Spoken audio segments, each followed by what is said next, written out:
Good morning, everybody. We have the honor of batting first. The pitch is dry and nice, and I hope we'll be able to bat well for the opening session. We have really a very esteemed panel. I'm very proud to have, I think, the biggest one also. Let me set the context to the topic, reimagining the pharma supply chain for a volatile world. I think there are two catchwords, reimagining and volatile. If there was only reimagining, probably, there was no sky the limit in reimagining something, but there is a limitations of volatility, and that's a big one. I mean, you can talk of so many volatilities which are going on, but I will give you a perspective of how pharma supply chain, over a period of time, change with a simple statement. I think you'll appreciate what I'm saying. 2.5 decades back, a CEO of General Motors once said, and I quote him, "We need to have such a reactive supply chain that when we order for leather goods, the animal should begin to worry." This is around 2.5 decades back, or 3 probably. Then we had another one which said, maybe a decade later, we need to have a proactive supply chain such that when we have an order for leather goods, we need to have sufficient stock of animals. Okay. Then we'll go one step further. Welcome here. Is there? Yeah. Can I request Dr. Rajiv? I think it was missed out a bit. Apologies for that. Rajiv, I think the honor was given because of your doctorate. It will come. Late entry is always the biggest entry. So, welcome, Rajiv, Dr. Rajiv. Yeah. Okay. So, now in the current decade, the statement is a little more improved. We need to have such a responsive supply chain that when we order leather goods, we need to have sufficient stock of leather ready for making the goods. Okay. See the change. Okay. After COVID, things changed drastically. The statement was brutally improvised. Okay. And the statement can now further be improved. We need to have a resilient supply chain such that when we have an order for leather goods, we need to have at least 3 types of leather quality from 3 different sources, preferably from 3 different regions. I hope you understand what happened in COVID, right? That is the context of COVID. Today's supply chain operate in huge volatility. Traditional approaches are not able to meet that, The global dependence has become stricter. In fact, the turnaround times are reduced drastically. A minor deviation in an upstream triggers a huge disruption in the downstream. This is really challenging. And I want to take a small time of 1 minute more. I received an email from an AI company, and there are some interesting observations, and I thought I'll just share those observations. Very interesting there. The demand, and there are 3 patterns. The demand shifts are occurring 2-3 times faster than the forecast and SNOP cycles can detect. That's what is going on right now. The second observation, they said, 62% of supply disruptions originate from early operational signals that the teams are unable to detect. 62%. And the last one is batch failures. This is for the regulatory people. Batch failures have increased 11 to 15%, often driven by preventable process deviations, which really comes to our focus where we need digitalization, we need technology, we need to have so many changes in our supply chain that people, when we have an order, it's not we who should inform the customers, but the customers can sit in their cabins and track the deliveries. That's what we are actually, supply chain has come to. And really, there is no emails to be exchanged, there are no phone calls to be done. The customers should directly see where their goods are, when they'll reach. There's no communication required. The only communication is direct tracking. That's where we are today as we stand. So can we do it? Are our companies geared up? Are the logistics suppliers aligned to it? Is the whole supply chain modified? Let us see. And for that, we have a big panel. And I'm going to sit there. I just thought as an introduction, somebody asked me, will you stand or will you sit? So I'll just come there and introduce and set the whole discussion forward. Okay.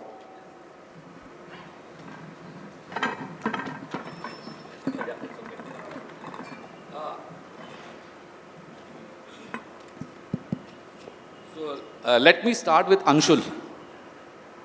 Okay.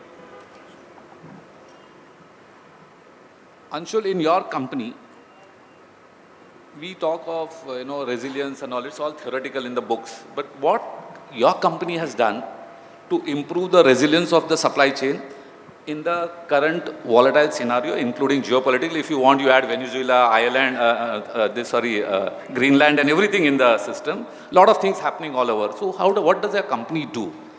I would really like to, if you can share some of your strategies your company is adopting. Hello. Yeah. Thank you, Arlo. And good morning, everyone.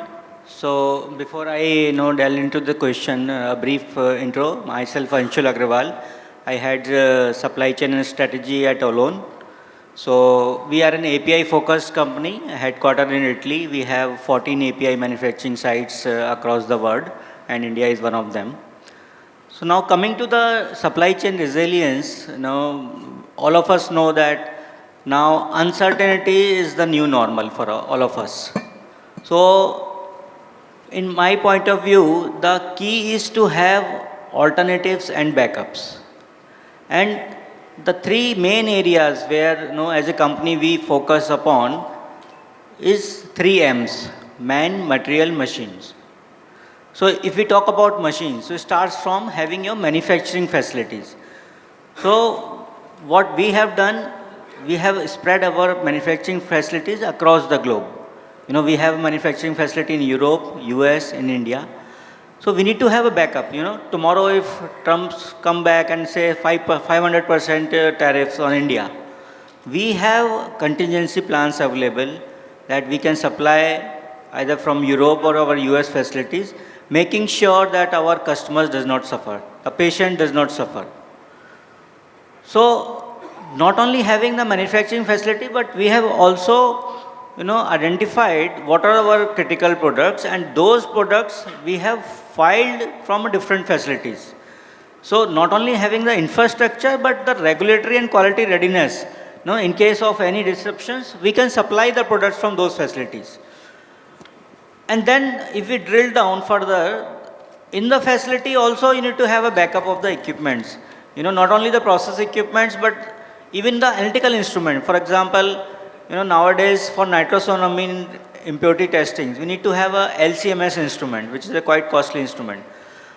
So what we have done is, we have qualified the outsourced laboratories, the external partners, and at the same time we have bought our instrument also in-house. And we have covered both these options in our drug master files. So that in case of any disruptions at the in-house facility or the outsourced facility, the product supply will not discontinue. The supply will continue. Similarly, if I talk about the material, so everybody knows that now we need to have backups of the suppliers. So we used to have a supplier backups for at least for the single sourcing products. We have identified we have a China +1 strategy, and we have gone one step further. For some of the critical our raw materials for intermediates, we have developed the in-house technologies, and we have done the validations and filed those products in our dossiers, so that in case of any disruptions at our suppliers end, those products supply will be continued. Okay. Yeah. Thank you, Anshul. In fact, what I understand is you have backups practically for the facilities, correct, for the materials, for everything. Correct. So that's the biggest point if somebody wants to really achieve resilience is to have backups. Very well done. Right. And in fact, that's what everybody used to, but it's not so easy, particularly when the technology has to be shared. Correct. Many people have outsourcing done. Correct. Thank you so much. Yeah, but now coming to Sai, Cipla is one company which I admire the most because they are very innovative in all what they do. At a very young age, I have worked in Cipla. I'm talking of 90s, okay? So it always fascinates me. So tell me, in Cipla, how is the technology and the AI being used particularly for one point of demand forecasting? Because as you know, demand forecasting is the biggest problem in supply chain, guys. We are always at loggerheads with marketing because their demands keep on so erratic. So what has Cipla done to ensure that the demand forecasting accuracy goes up, and in terms of how it helps us into the whole supply chain flexibility? If you can throw light on that, Sure. Thank you, Arlov, and good morning, everyone. Pleasure being here today. So technology, as we know, right, has is become the kind of the foundational block across companies now, and people cannot, live without technology. It helps us become more agile, having data available on our fingertips as and when we need. Every aspect of planning, which includes supply chain, which includes plan, source, make, deliver, every area we have advancements in technology and specifically AI as well. Now, just purely coming to demand forecasting, as we all know, as supply chain professionals, forecasting is the starting point for the entire planning cycle, planning engine to get started. So it has an impact on the inventories you carry. It has an impact on how efficiently you use your capacities. It has an impact on how efficiently you source your products, etc. At Cipla specifically, we are an SAP shop, so we use SAP as our ERP system. And IBP, which is a tool from SAP, just like all the others that are available, and an advanced planning tool, is what we use for our advanced planning, and which includes forecasting as well. Now, recently, traditionally, just stepping back a few years, right? What you would do for forecasting is you would look up a best fit model and then set up the model, and the forecast continues to happen through the months. And most pharma, Cipla also has a monthly planning cycle. Now, recently we've re-engineered our tools. So what the new system now does is, rather than having a fixed model, AI is enabled to help utilize a best fit model for the forecasting engine. So the complexity that we have about 46 manufacturing plants, about 5,000 SKUs across several countries that we have, and probably almost 100 demand nodes that we have, essentially warehouses where we stock our product. So it's a pretty complex engine that we run on a day-to-day basis.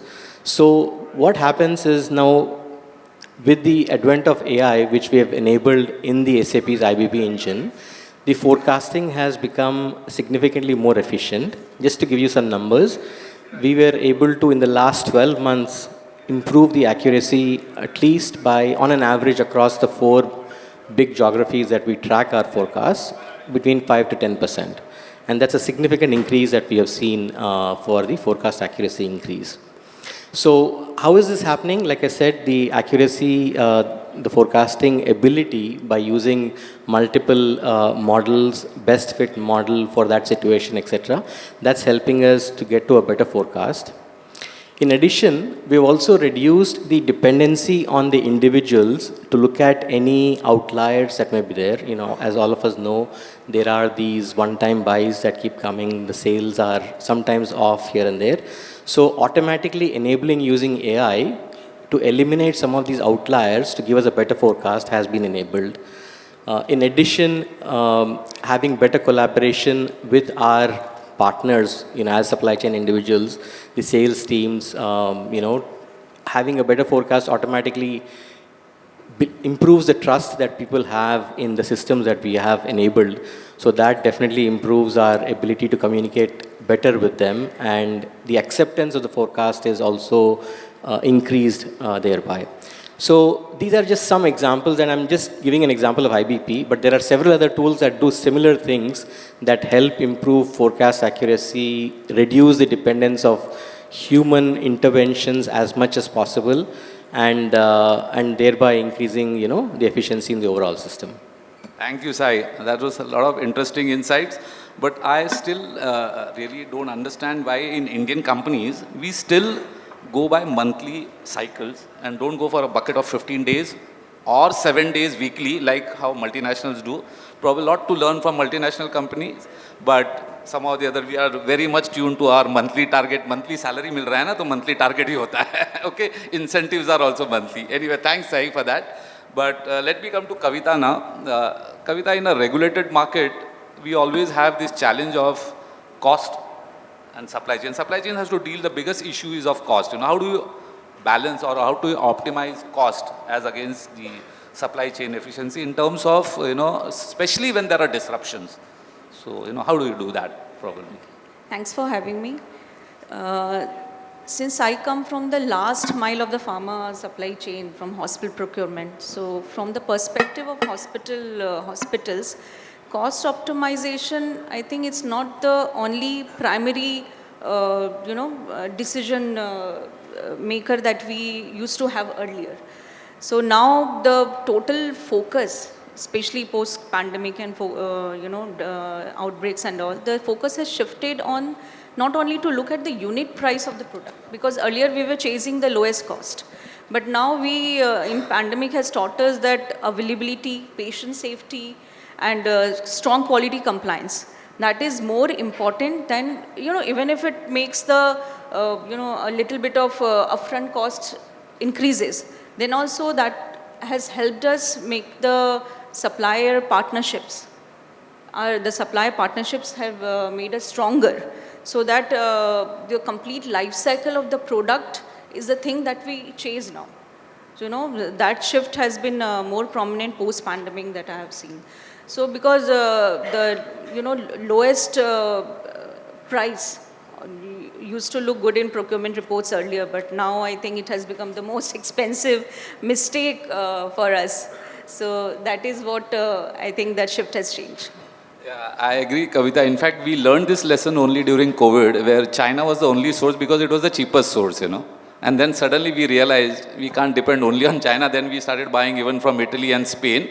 And we knew to deliver the product was much cheaper than to not deliver with the cheapest cost, So I fully agree with you on that. Taking the suppliers or materials for the Amit, suppliers are the biggest problem in terms of their reliability, And in India, I don't want to criticize, but India suppliers are, some of them are so, in the name of business, they will always say yes, yes, yes. Hum de denge. Nobody says ever, have you seen any supplier saying no?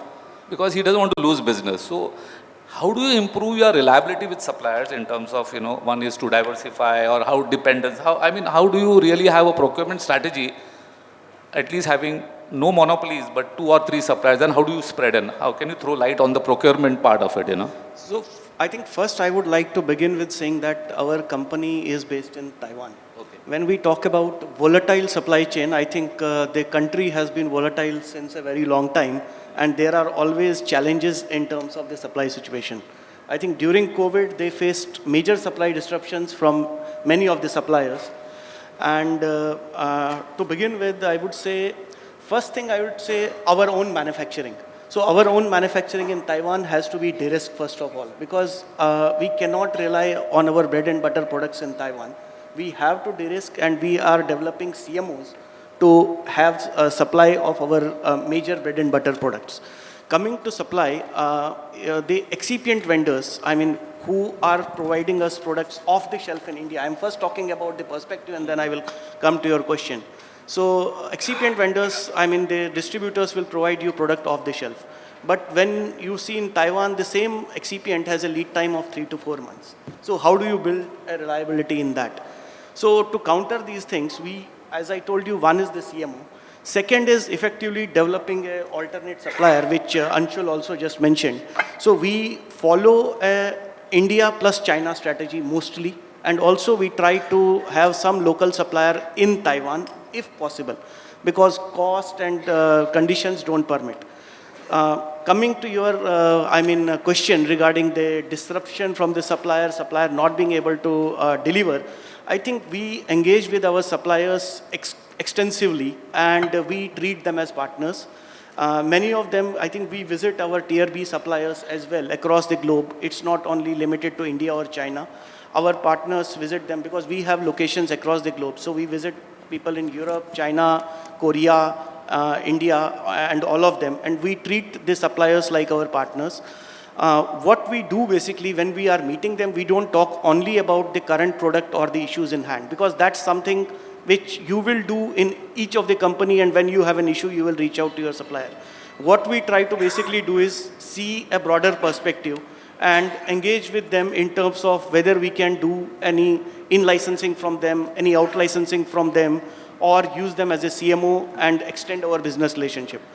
To further circumvent this, what we are doing is we are also engaging into some kind of term sheets, which is basically a protective tool with the suppliers to see, because we are a B2B company majorly. And if we fail to deliver on time, then we are penalized from our partners. So we try to build in similar clauses in our term sheet. And because many of us would have faced when we are discussing with suppliers, they will say no penalty clauses, nothing. But it's like, we will tell them it's like a back-to-back thing.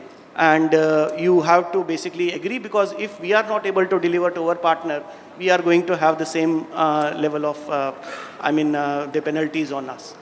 Apart from that, I think one major thing which is coming up these days is the ESG. So what we are doing there is basically we are educating our partners on implementing of ESG goals, having a science-based goals for ESG, like having their scope 1, scope 2 and scope 3 defined, so that we are able to define our scope 3 when we are presenting it to the government agencies. I think these are few of the engagements which we do basically to ensure. Amit, if I ask you in terms of percentage, what are the failure rates for your suppliers not delivering? What would be the percentage delivered? Or is there no failures at all, or there are failures? No, there are definitely so failures. What would be the I don't think... Don't worry, your bosses are not sitting here, so you can just tell us openly what are the failure rates. Yeah, I think I have one more point to add here. Basically, we have a 5-year planning system. So we do give our suppliers the 5-year plan, and sometimes the supplier may fail to deliver. But based on the COVID situation which I mentioned, we build a huge month-on-hand inventory. Basically, which is unheard of in India. So our inventory levels are more than 6 months for each and every material. Fine. Being in Taiwan. So Amit, you successfully dodged my percentage. Never mind. Churchill, I think Sai talked about being technology for demand forecasting and other things and all. I want you to use the technology part of it, but try to tell us how Sun Pharma, uses it effectively for monitoring, tracking in terms of the visibility of supply chain. Biggest challenge in supply chain is the visibility part. So how do you use technology in terms of tracking and monitoring the whole supply chain end to end? Sure. So good morning everyone, and thanks Arlo for the question. So, as rightly pointed out by Sai, the supply chains today are no more the traditional supply chains. Early 2000s, there used to be a logistics department, there used to be a PPIC department. Now the supply chain has it's an umbrella thing basically, which basically, have your planning, procurement, then distribution, logistics, inventory, etc. So I'm just giving a brief perspective, Arlov, and so right now we are in a phase where we are just embarked on a digital transformation journey at Sun. And additionally, from all these departments, what we have Sun is an strategy and analytics team, which is basically a neutral team who works with different markets, different regions, different functions within the supply chain, and make sure that the data which is represented, for decision making is the right data and the right decisions are derived out of it, right? And just to build on it, basically we have recently embarked on a journey of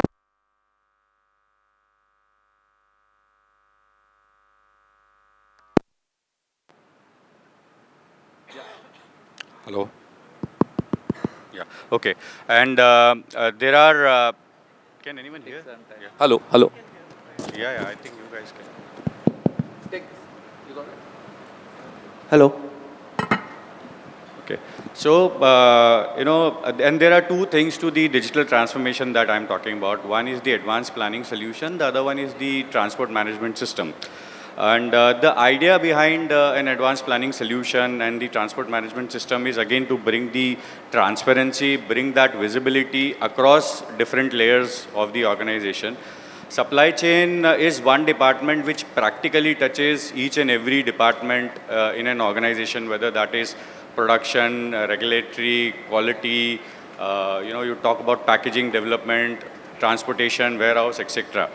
So in terms of the advanced planning solution, we have picked up Kinaxis Maestro solution, and the idea is basically to build a end-to-end supply chain visibility and, of course, to bring in advanced demand forecasting modules, to bring complex supply chain, supply planning network, and and then ultimately boil down to the inventory, which is another pinching thing, because of the VUCA world that we live into, and there are a lot of buffers that are built into the supply chain with the COVID, with the lot of events which are happening externally.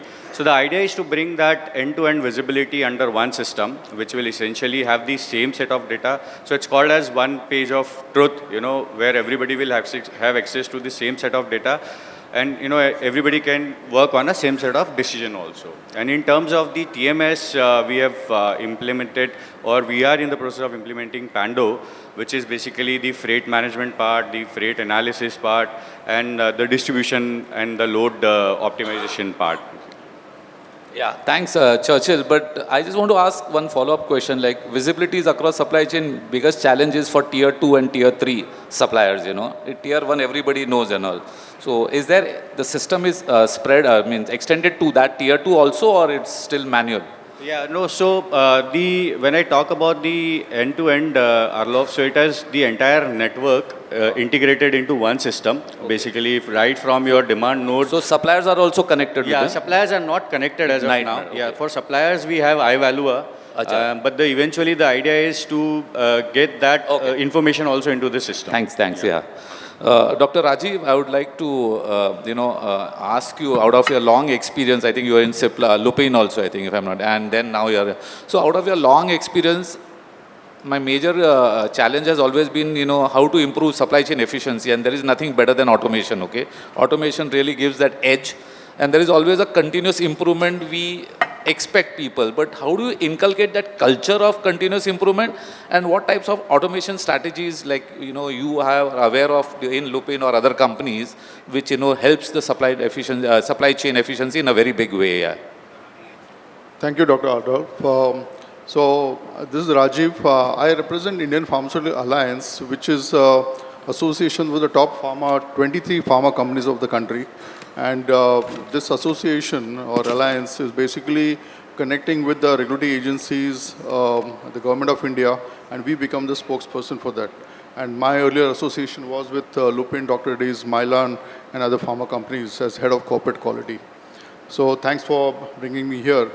Obviously, for us, the technology of manufacturing the generics is one of the biggest thing that India has given to the world. No wonder we are called the pharmacy of the world. But most important is that even we have the chemistry being developed, the process being developed, the cost effectiveness is there in our products. The most important part is the supply chain, both in terms of getting the input material and sending our material outside. So obviously, the most common thing that we have is a ERP. SAP is one of them, which keeps a track of our inventory, both incoming, outgoing, and also the usage of material. But what is important for us to make the people sensitized about the importance of this particular aspect of the whole value chain. The reason is that even we have, as you know, and most of you would be aware that the pharmaceutical industry has a very stringent methodology of manufacturing in terms of facility, in terms of technology. We heard about nitrosamine. See, we are not worried about the purity, but we are worried about the impurities. And those are the ones which are causing a biggest concern for us. And no wonder, if you have a shortcut or if you have any kind of concern in your supply, in your logistics, those impurities will build up and they may not be able to get identified. So it's warehousing and also the logistics is not something of where you just hand it over to a driver or a truck or a shipment and say that ye yahan se utha ke wahan pe leke jane ka. So there's a big science behind it now. And obviously these things have evolved. We are trying to make sure that warehousing and supply chain becomes a more scientifically driven activity also, apart from the technology of manufacturing and R&D. So within our system, we try to educate the people, saying that this is something that you'll be very careful about. And if you are able to understand the finer details of the pharma, because ultimately goes to the patients. The patient is paramount for us. And even though when you develop a methodology of testing, we normally test the material which is there. But if the material gets degraded, the testing methodologies may not be efficient enough to identify those impurities. And now, in this current context, we're talking about ppb, parts per billion and parts per trillion, as the impurity levels which can cause the concern. We heard about that nitrosamine. The nitrosamines are the impurities which are at such a low level that it may not affect tomorrow, but over a period of time, if I'm taking a medicine for next couple of years' time, it may cause cancer. So that's the biggest challenge for us, and we have to be very mindful about the whole process, that whether it's the temperature control, whether it's the way the transportation is done. I can give an example that when we ship our material outside, I mean, even we get involved as part of quality. How is the product getting routed to Europe or USA? Is it getting routed through, say, Middle East? Then the transit of that material sitting at the tarmac of the Middle East countries can impact the quality of the material also. We may have a data loggers, we may have reefer trucks, but are we really ensuring that this hopping of the flights can make a difference in the quality? So these are things that we do. Data loggers is one thing which is very commonly used. GPS is being used very effectively now. And that is how we try to make sure that the quality of medicines is as good as what is being manufactured and giving out. So our biggest concern was we maintain the temperature of the manufacturing facility at plus minus 2 degrees. But when it goes outside the facility, that's where we have a challenge of jayega ke nahi barabar, because that's the temperature that we need to monitor. And our biggest concern is when it goes to, and especially in India, so we are very sorry to hear and also know that the medical shops in India are not air conditioned. Okay, all other shops are. You go to a footwear shop, you go to a garment shop, it's all air conditioned, but not the medical shops. Okay, which is most important. Yeah, Dr. Rajiv, I'll talk about those issues in the follow-up definitely. But since you talk of warehousing, I think I would like Purushottam to tell me that warehousing and distribution is the last leg. It's like a relay race. Mein last घोड़े को बहुत fastest भागना पड़ता है, because he has to cover all the previous laziness and laggards what are happened. So when disruptions happen, what are the way warehouse management is impacted and how they adapt, especially because the warehouse capacities are a particular size, and then suddenly everything is accumulated. Also, how do you deal with all these disruptions from a warehousing management perspective? Thank you for this wonderful question. So I think the first and the foremost one thing which the warehousing and the customer service team deals is the blunt of the customer. Because he wants goods on time because he's already paid for it, right? Either he has paid or the obviously he is expected to pay, right? Now, for him, the warehousing or the customer service team is the face of the organization. So irrespective, whatever has happened within the organization gets limited to the organization. It doesn't got passed on, is the work which is not often recognized, is also the work of warehousing team. So obviously inventory build up, ensuring we have enough stocks, we have brilliant upstream and downstream supply chain partners, vendors with us. But then it is, I think, the soft skills which really make a difference. Right? Amongst all the data-driven things, among everything, well noted, but then how do you manage your customers is very important thing, because we are not into a sector, we are not the pharmaceutical supply chain or we are the pharmaceutical, not a supply chain of our FMCG product. Our products are the drugs which are life-saving. They are not just products, right? It is not that I'm not dispatching a packet of biscuit or namkeen. The goods I'm dispatching is impacting a life. So it's about sensitizing people is something very critical which we often do within. Thanks so much. Risks are a part of supply chain. And Sapna, I want you to a little talk about it. Specifically, how do you balance external, internal risk? And then in risk, when you are talking of risk, there are a lot of decision makers who try to take a decision when certain things happen. And most of the time, those decisions come so late that the impact is done, the damage is done. So in that perspective, how does your company or otherwise, what can you throw light on this risk management? Risk management. Good morning, everyone, and thank you for the question, Dr. Alov. Yeah, the risk management, the framework, actually every organization right now has that, but unfortunately it's on the document, it has not been on the behavioral ecosystem, it has not been there. The thing is that ki risk, how we do that, that's the main question about it, right? When we start ki risk mitigation, how it has to be done. So it's very simple. Start backwards from the strategy instead of going with the risk management. What will it happens? I'll give an example for this. Just take a 3 to 5 imperative strategic imperative which is been aligned with the management or the company or the organization, and see what will kill this particular strategic if it is not been done. So what will happen, automatically we will be able to get an answer ki what will kill this strategic initiative. When a CFO or the management looks into that, they cannot deny the risk what is been there for that strategic. So that's how the risk we can get into, and we can mitigate it easily out.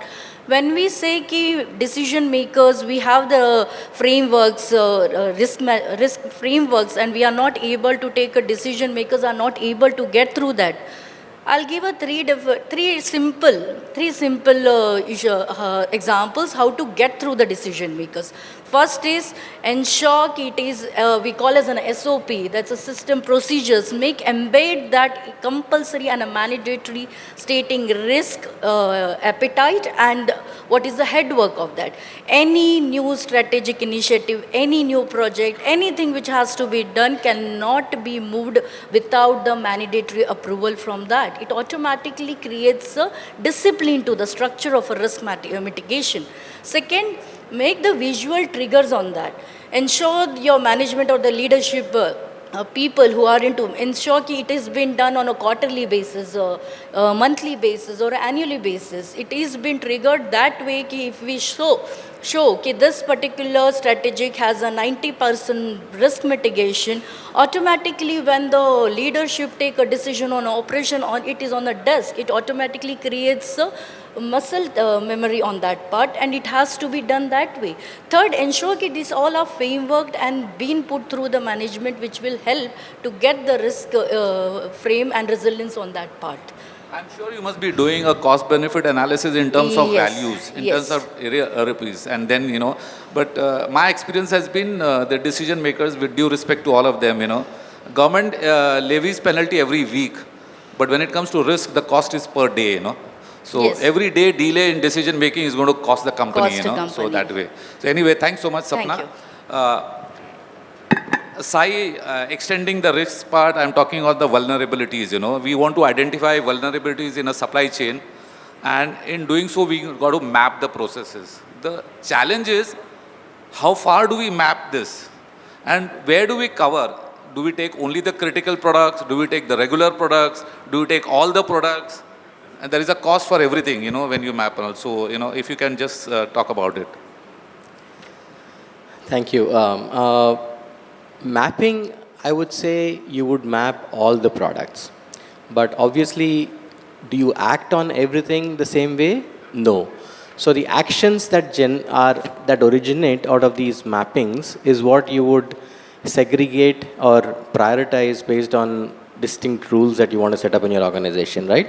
So this is all a part of a risk mitigation framework that I'm sure most of the organizations come up with, which have not just one factor. Obviously, the biggest factor is going to be the value of the product, the sales of the product, but there are others as well that you want to incorporate and come up with a framework and make sure that you continuously follow the framework and adhere to the framework over a period of time. Also, I think I was just thinking as I was sitting here, one other important aspect most of us tend to ignore is the early indications of the risk. And I want to give one specific example that we recently faced at Cipla. There is a pretty high value product that we sell in one of the regulated markets. Several months ago, a product, it comes from a CMO for us. We saw that there were some problems in certain maintenance activities of the supplier. This is not a product made in India, it's made abroad.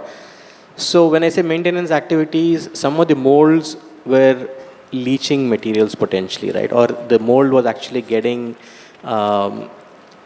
used much faster than it's supposed to. It's supposed to last several years, but within a year, we found that it is not performing at the same level that it was. So that's possibly was an early indication that we did not recognize, which eventually led to other several issues, and recent FDA audit, they cited them on a number of issues. And the end result is now we are out of product. Manufacturing is stopped at that location. Whatever safety stock that we had, we have exhausted that. So is that a failure on my part as a part of the supply chain, as the head of supply chain? Absolutely yes. I think it's very important for us to recognize that there are these indications, there are these signals that are out there everywhere, and for us to quickly catch on to them and act on them is also equally important, while we continuously, assess, keep these alternate sites, as was mentioned by the esteemed panel member here. So all of that is good, but also having a keen eye to detect these signals of, any potential problems that might not happen at all, but for us to be well prepared ahead of time, I think, and sensing these signals is extremely important. Absolutely right, Sai. In fact, one of the observations I already said it during AI is 62% of our disruptions originate from early operating signals. Can we detect it? Is another question. Anyway, I'm changing a track a bit now from pharma to patients directly through the normal distribution. Kavita, if you can throw light on the hospitals, what are the demand gaps and the supply gaps in terms of the downstream perspective? So, what happens at the, how do you manage from the hospital supplies here? Yeah, from a hospital and downstream procurement side, if I say, the biggest gap, I think, is the hospital demand is dynamic, and the supply planning is static. So demands change frequently. Seasonality, clinical changes, doctors changes, and a lot of issues are there where the demand changes basically on a daily basis. So we don't run on quarter to quarter or month to month. It's weekly basis. It's daily basis the demand changes. So we plan great procurement planning based on our estimates and all. But one surgeon change, one outbreak, so the demand goes for a toss. You don't know which patients will come also. What type of patients will come? No, will not come. So what are your stocking levels then? How do you do? So basically, what I think there's demand planning that we do. So that is the second biggest gap that I see is the trust and transparency between the pharma partners or the suppliers and the hospital procurement teams. So that that is missing in the entire ecosystem. The hospitals place orders, but they don't share consumption trends. That is the biggest problem with the availability of supplies. So the patient safety is compromised. Either we over order, buffer order is there, so emergency buys increases, expiry increases.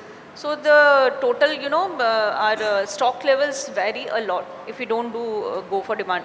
In my earlier roles in COVID, if I say, I was with a group of hospitals. So what we did was we shared our exact consumption trends with our supply partners. So that helped us in getting the supplies on time, and I don't think we, had a day of shortage during that. That's so nice. so that helped. So our and hospital don't run on averages. Basically, we run on Monday morning emergencies.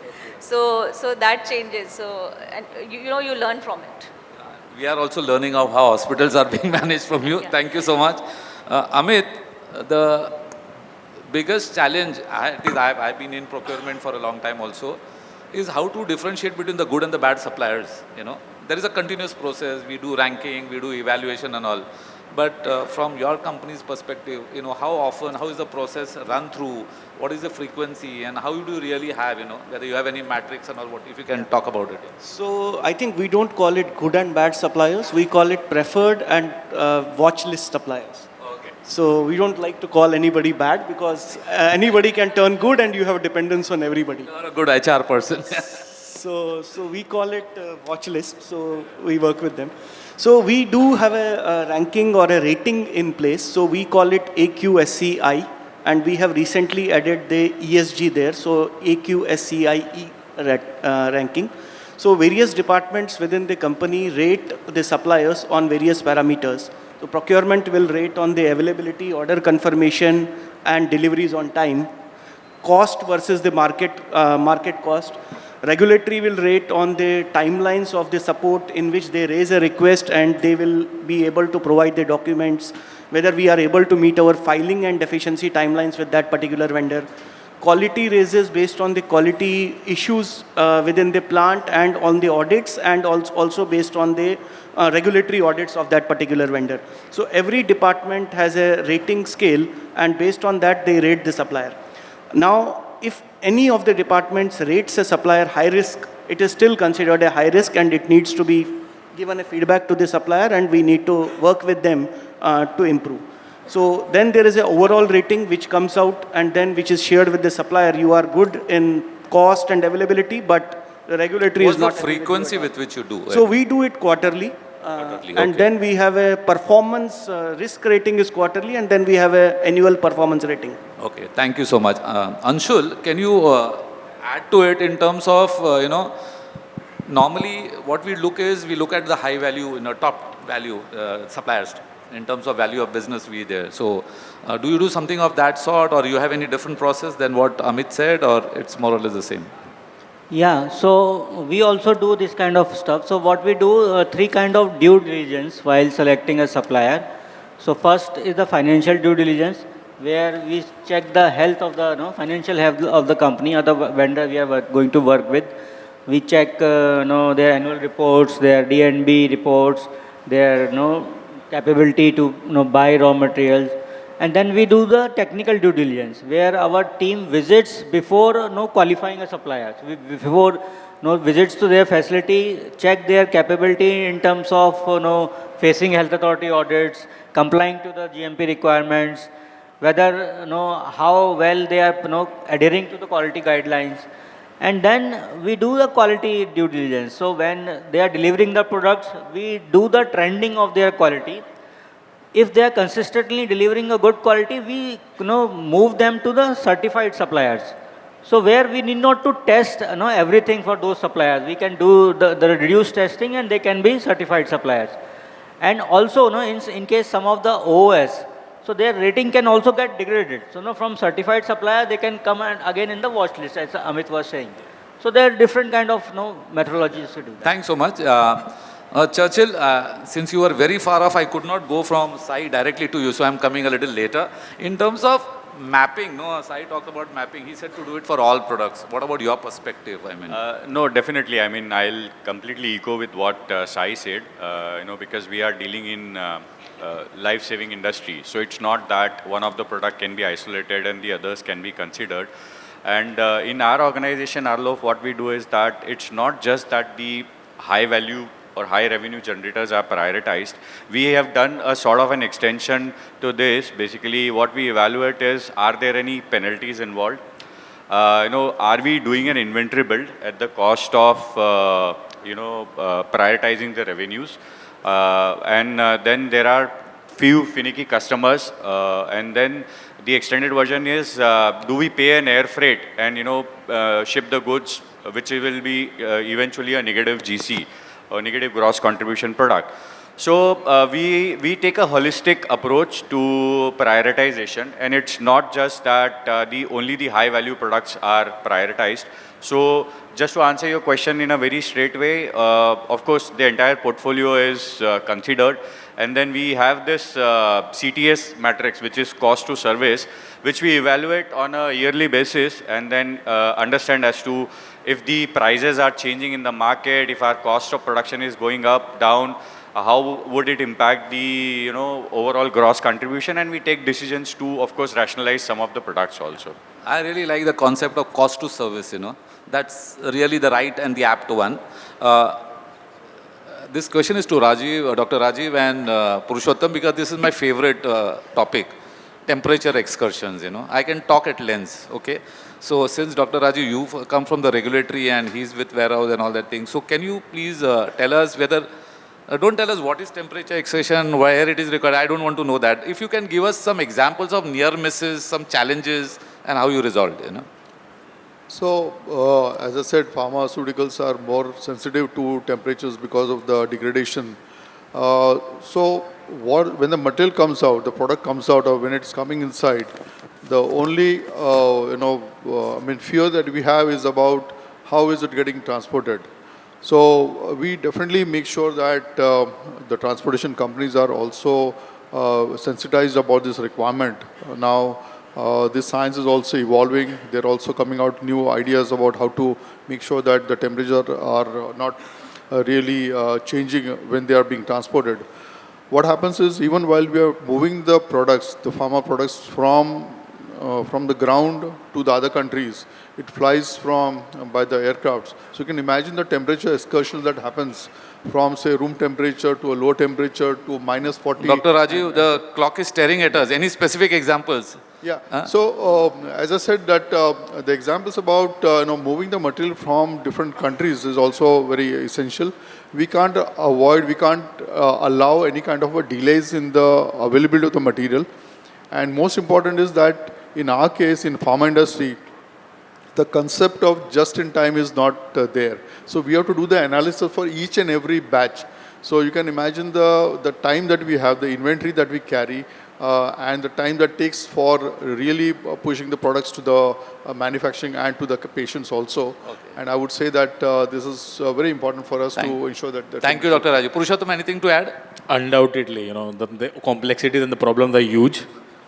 So what, as an organization, we go is passive shippers, insulated boxes, reefer trucks. These are the mechanism which every organization, and these are the ways every organization follows. And sensitizing people is the key. Thanks. It's 9 minutes and 50 seconds, right? So I will want to give some questions, but before that, another of my favorite topic is counterfeits. So quickly, I start from there. Very crisp, whoever wants to answer on counterfeits, what measures you are taking on counterfeits, very quickly, 30 seconds, 1 second each, so that we can give some time. So there are various ways how we are dealing. We are ensuring that data metrics is used. We are also ensuring that the barcoding, we are able to follow up. And that's the norm also coming from the government side. So yeah, we are ensuring that we are in sync with what the organization. Barcoding is on the secondary packs, and we in primary we don't do anything. So the organizations are working on it. They are working on it. Okay. Because unless and until primary pack is barcoded, the stickering and removing and data metrics is what we are using. We have started ensuring that the mapping is happening from the source till deliver. Okay. Yeah. Anybody else on counterfeit? Somebody wants to speak? So I can just quickly add, I think globally there have been regulations that have been put in place. People are aware in Europe, for example, every unit that is dispensed by the pharmacist at the end has to verify and validate based off of a national database that is there in every country. So that's one thing that they have put in. In the US, again, there is this DSCSA Act which went into effect last year, which is also an attempt to reduce and eliminate counterfeit drugs in the US supply chain, where again there is a primary, secondary barcode, and there's definite details that have been outlined in the barcoding philosophy. So I think India, we are obviously a little way behind, and we need to adopt one of these mechanisms, some mechanism, to ensure that we are fighting with these counterfeits, because that's a big problem that we are facing in India today. Sai, quickly in few seconds, do you think we will ever be able to achieve barcoding on primary pack in India, looking at so many outsourcing and loan license and contract manufacturing companies? Of course, the big parent companies do, but we are all dependent on them. So, it is going to be a challenge because the cost pressures are extremely high in India. At the end of the day, patients' willingness to pay that additional cost is going to be a challenge. But I think, in the interest of patient safety, we are in the business of saving patients' lives. It is very, very important for us to put some mechanism in place to prevent counterfeit.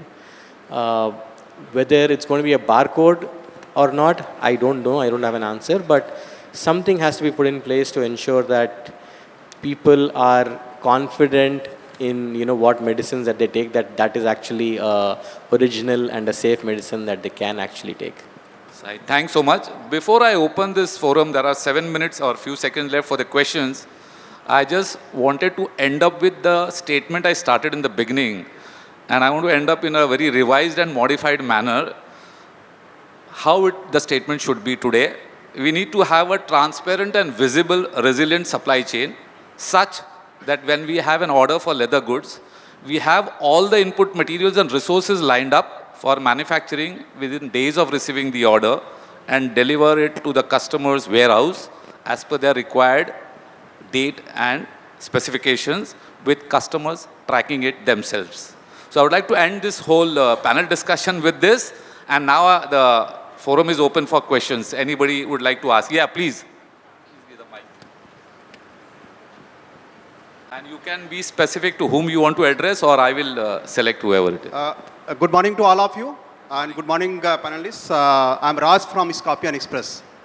So my question to anyone can answer. In fact, see, all of you have mentioned, we have learned a lot of things by having proper discussions.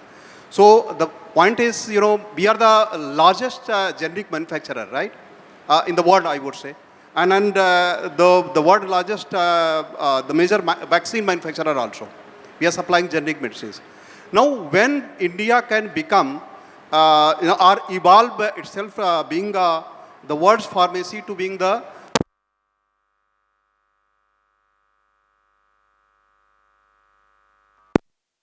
Ari.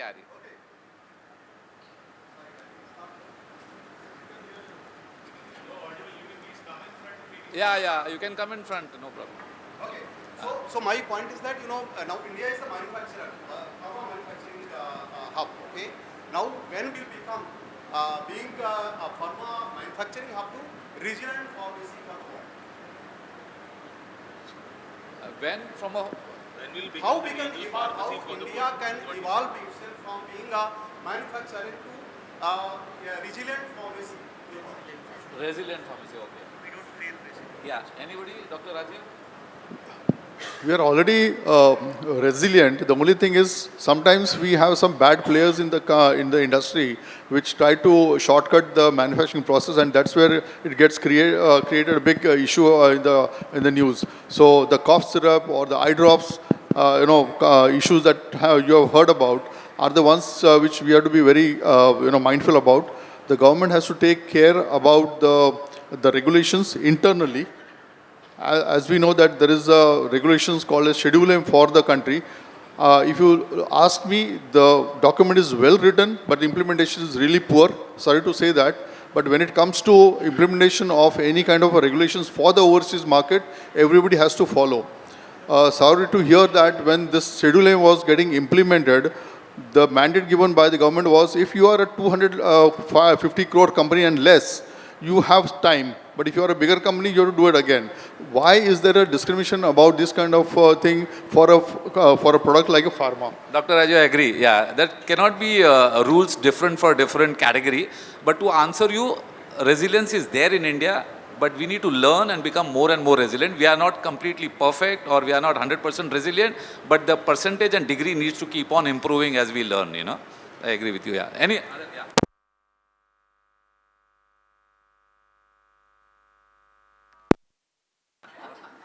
It's a tough question, no? That is why. Yeah, go ahead. Come forward. So my question is actually building on to Dr. Rajiv, what you mentioned. Hello, yeah. So I'm just curious, as part of the Pharmaceutical Alliance. Can you introduce yourself, please? Sorry. So my name is Hanos Tarapur. I'm from Orthoclinical Diagnostics. So my question is that as part of the Pharmaceutical Alliance, given all these US FDA scrutiny and audits and NCs and stuff like that, is there any cross-organizational learning of best practices or cross-organizational, tips or things of what we can do so that any new pharma company or a smaller pharma company comes up can be mentored or groomed by the larger conglomerates? It is there. There are a lot of organizations, a lot of associations who are doing it. And as we say, if you make mistakes, you learn. But what we say in pharma, you don't make mistakes, let others make mistakes, you learn from them. So the 483s, the observations that are coming up from these regulations is a good repository of knowledge for everybody. And everybody is looking at that as one of the learning platform for improvisation of their facilities. I'll answer you in a better way, cross-organized learning is you just shift one company and go to the other company. वो सीख जाता है यार. और वो आजकल team भी लेके जाता है ना उधर. You have seen, no? The CEO goes along with him, he takes another 4-5 guys. हो गया cross-organization learning. So we have no dearth of learning, Hanos. Okay. So the bad practices also get transferred, and that's what we are mindful about. Yeah. Please, anybody else? Yeah. There's a lady behind, and I think one more question this side. Yeah, sure. So Hitesh here. My question in terms of recent ongoing international situation. So yeah, as of now, maybe no tariff, but how industry and how we are prepared if suddenly at a moment tariff comes on pharma, then what is our shift to secure our export from US to which international market companies are strategically looking ahead for plan B and plan C? I can start. So I think as a country, lot of pharmaceutical companies, big pharma in India, are quite heavily dependent on supplying to the US.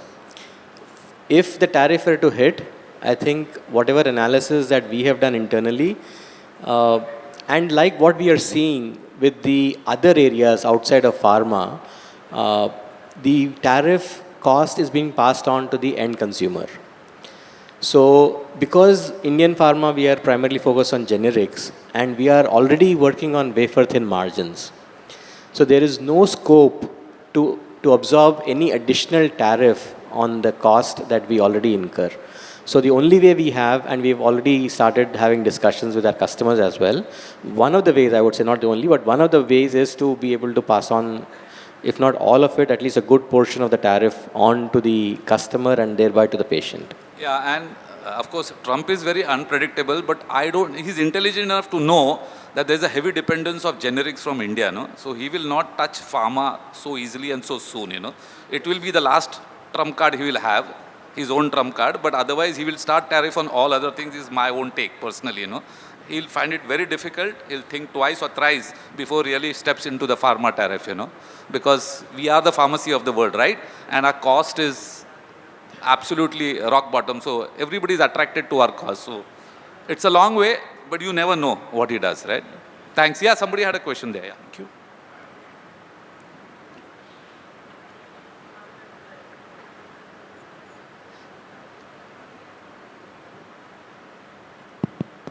Thank you, Dr. Arlof, for wonderfully steering that session very comprehensively. I'm Dr. Vandana Sonavne, Director at Symbiosis Institute of Operations and Supply Chain Management. So, because the topic is of resilience, I want to know the confidence of the panel in the domestic API manufacturing capabilities to counteract China or any other factors that determine or weaken our resilience with the perspective of manufacturing in the context. So what is the confidence? Are we capable? Point one. Second is, what are your expectations from about these manufacturing capabilities? Is it quality? Is it just quantity? Is it resilience? What is that? Question to anyone. Yeah. Yes. Thank you. Maybe somebody. Yeah, I think talking about the Indian API manufacturing capabilities, I am working for a Taiwan-based organization, and we have plants in Taiwan and Korea. 60% of our APIs are coming from India right now. So to say that Indian API manufacturing capabilities, I think we are exceeding China as of now. Yes, there is a dependence on KSMs and intermediates or maybe tier 2, tier 3 suppliers. We are still dependent on China. But from the perspective of being an API supplier across the globe, I think we are already there. Thank you. Yeah, please. I think he touched upon the point on KSMs. The heavy dependence on KSMs is still continues to be there in current times as well on China. But I think one of the big advantages that China has is the scale of manufacturing. And they operate at such massive scales with such high degree of automation. I think we have a lot of catch-up to do still in India to get to that levels.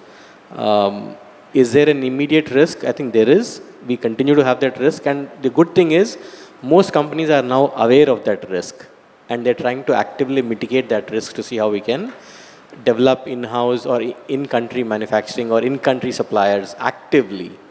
Even though if it's a slightly more expensive option that we have available, we, at least at Cipla, are actively trying to encourage domestic manufacturing to see how we can reduce the dependency on China. I'll just add to what they said is that I'll split the question into two parts, capabilities of formulation and capabilities of API. On the formulation, we are definitely there because India is greater or better, at least on the quality front, compared to China. That topic is well settled. The issue is the API part and the KSM, as they said. We are not able to compete their cost and other things, but there's a lot of work going on in different parts. We have realized after COVID that dependence on China is not so to be done in the long term. So a lot of in-house capabilities have started. How long it will take to really take on China is a question mark. But I would say the biggest indicator or biggest point would be how semaglutide, who is a blockbuster and off patent from April, how India does versus China. Still, many people are importing semaglutide from China, but there are many manufacturers, including Bajaj, who make semaglutide. So I want to really bring out this, and Sai, you can talk about semaglutide if you can. I don't know what cost you make it at, but I was at a recent CPHI conference on semaglutide. It's incredible. These Chinese companies come up and say that they're able to make it at $38 a gram, $30 a gram.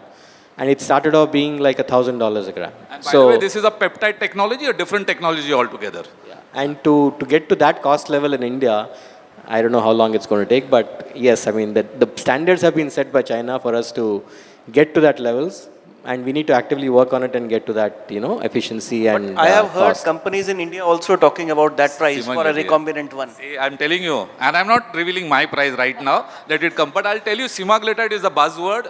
Watch out for April 1, 2026 onward, because it's going to off patent and it's going to be a huge, huge game changer and a blockbuster product. Okay? Thank you. I think we are running out of time. I could see that. Thank you so much. Thank you, my panelists, so much.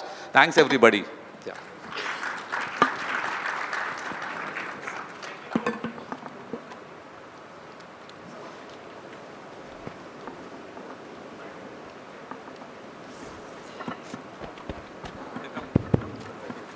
Just wait.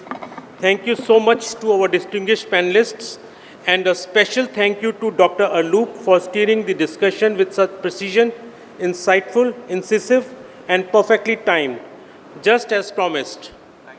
Ladies and gentlemen, let's give a big round of applause to our panelists for bringing clarity, candor, and real-world context to one of the most critical dimensions of the pharmaceutical supply chain. Now, to honor our esteemed panelists for their valuable contribution to PharmaConnect, may I please invite on stage Mr. Aditya Shah, CEO, V Express, and Executive Director, V Trans India.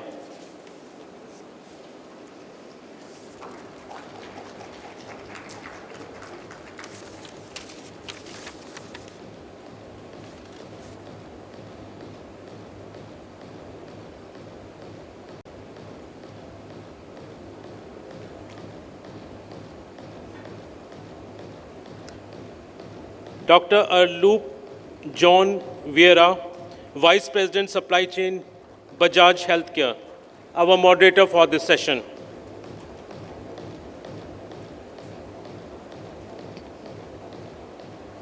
Mr. Churchill Jain, General Manager, Global Supply Chain, Sun Pharma.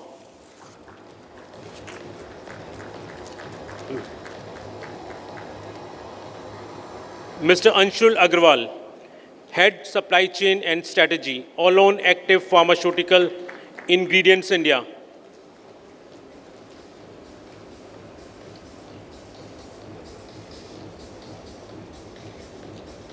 Ms. Kavita Sharma, Lead Pharmacy and Procurement, Akasi Healthcare. और भी तो हैं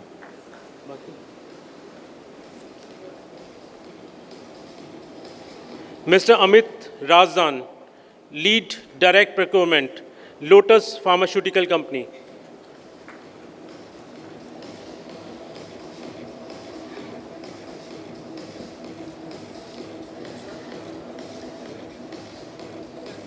Mr. Purushottam Dobhal, IM India Lead, Distribution and Warehousing, Johnson & Johnson.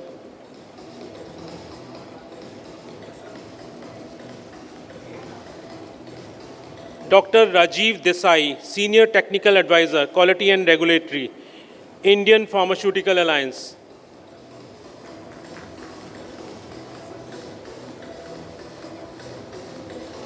Ms. Swapna Naidu, Head Procurement, the Athea Group.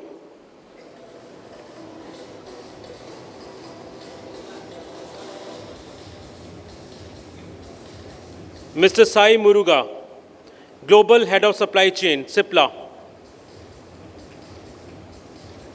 All done, no? Let's have a group photograph together.